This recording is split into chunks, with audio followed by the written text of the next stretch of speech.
Good morning class, welcome to E classes. Today I will continue chapter 1 भाषा और व्याकरण। Previous class में हमने भाषा क्या होती है, भाषा के कौन कौन से प्रकार होते हैं, इनके बारे में पढ़ा था। नेक्स्ट है, संसार में बहुत से देश हैं, उनमें अलग अलग भाषाएं बोली जाती हैं, जैसे अंग्रेजी, चीनी, फ्रेंच, जर्मन, अरबी आदि। हमारे देश में हिंदी भाषा के अतिरिक्त भी अनेक भाषाएं बोली जाती हैं। देश में बोली जाने वाली कुछ प्रमुख भाषाएं निम्नलिखित हैं। हिंदी जो है वो किस किस राज्यों में बोली जाती है? उत्तर प्रदेश, हरियाणा, उत्तराखंड, मध्य प्रदेश, बिहार, राजस्थान आदि कई राज्यों में बोली जाती है। पंजाबी पंजाब में बोली जाती है।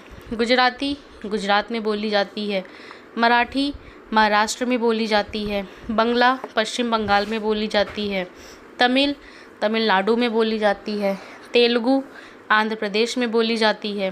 कश्मीरी कश्मीर में बोली जाती है। उड़िया उड़ीसा में बोली जाती है। कन्नड़ कर्नाटक में बोली जाती है। मलयालम केरल में बोली जाती है। ठीक है। संस्कृत हमारी प्राचीन भाषा है। वेद और उपनिषद इसी भाषा में लिखे गए हैं। बोलते समय हमारे मुख से ध्वनियाँ निकलती हैं। इन ध्वनियों को लिखने के लिए कुछ चिन्हों का निर्माण कर लिया जाता है। ध्वनि चिन्हों को लिखने की रीति लिपि कहलाती है। हिंदी भाषा देवनागरी लिपि में लिखी जाती है। अंग्रेजी भाषा रोमन लिपि में लिखी जाती है। पंजाबी भाषा गुरुमुखी लिपि में लिखी जाती है।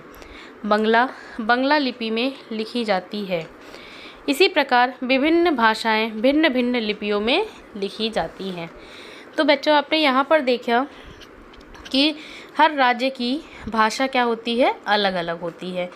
जैसे उत्तर प्रदेश, हरियाणा, उत्तराखंड, मध्य प्रदेश, बिहार, यहाँ पे क्या बोला जाती है, कौन सी भाषा? हिंदी। पंजाबी लोग होते हैं, वो पंजाब में पंजाबी भाषा बोलते हैं। गुजरात में गुजराती भाषा बोली जाती है। महाराष्ट्र में मराठी, बंगला में बंगाली और पश्चिम बंगाल में भी बंगला बोली जाती है। तमिलनाडु में तमिल भाषा बोली जाती है। तेलुगु आंध्र प्रदेश में बोली जाती है। कश्मीर में कश्मीरी, उड़ीसा में उड़िया, कर्नाटक में कन्नड़ और केरल में मलयालम भाषा बोली जाती है। और हमारी जो सबसे प्राचीन भाषा है वो कौन सी है? संस्कृत है। हमारे जितने भी वेद उपनिषद हैं वो सब किस भाषा में लिखे गए हैं? संस्कृत भाषा में ही लिखे गए हैं। इन ध्वनियों को लिखने के लिए क्या होता है, कुछ चिन्हों का निर्माण किया जाता है और ध्वनि चिन्हों को लिखने की रीति को लिपि कहते हैं। जैसा कि हम सभी जानते हैं कि हमारी जो भाषा है हिंदी है, उसकी लिपि कौन सी होती है? देवनागरी लिपि में लिखी जाती है।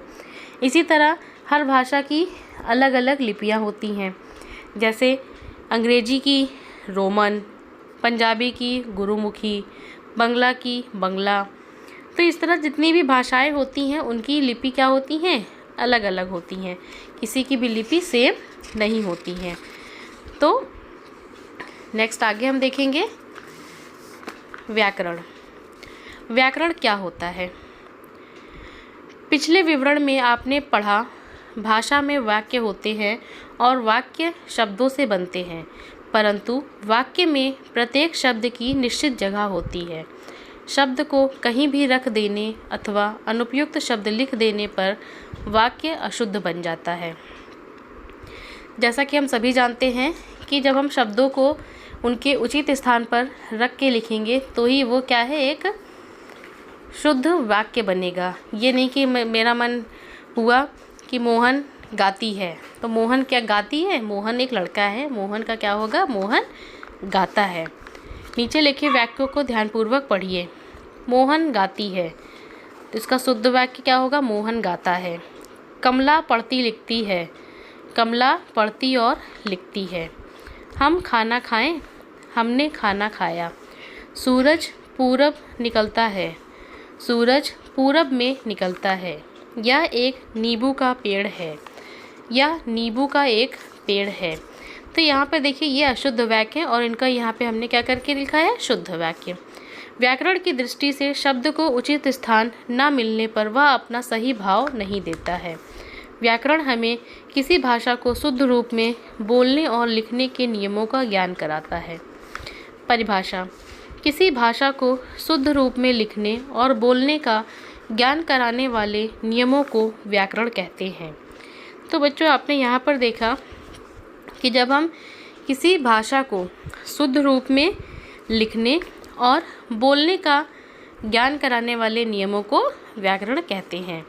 व्याकरण क्या है? किसी भी शब्द को, वाक्य को एक सुंदर भाव में प्रकट करता है और हमें शुद्ध रूप में बोलने और लिखने के नियमों का ज्ञान कराता है। जैसे अगर हमने शब्द को कहीं भी लिख दिया और उसका कोई अर्थ नहीं निकलता है तो वो क्या है? एक अशुद्ध वाक्य है। लेकिन जब हम शब्दों को सही क्रम में लिखते हैं तो वो क्या होता है? एक शुद्ध रूप होता है, जो कि हमें व्याकरण से ही पता चलता है। आई होप आपको यहाँ तक अच्छे से समझ में आ गया होगा। Thank you class.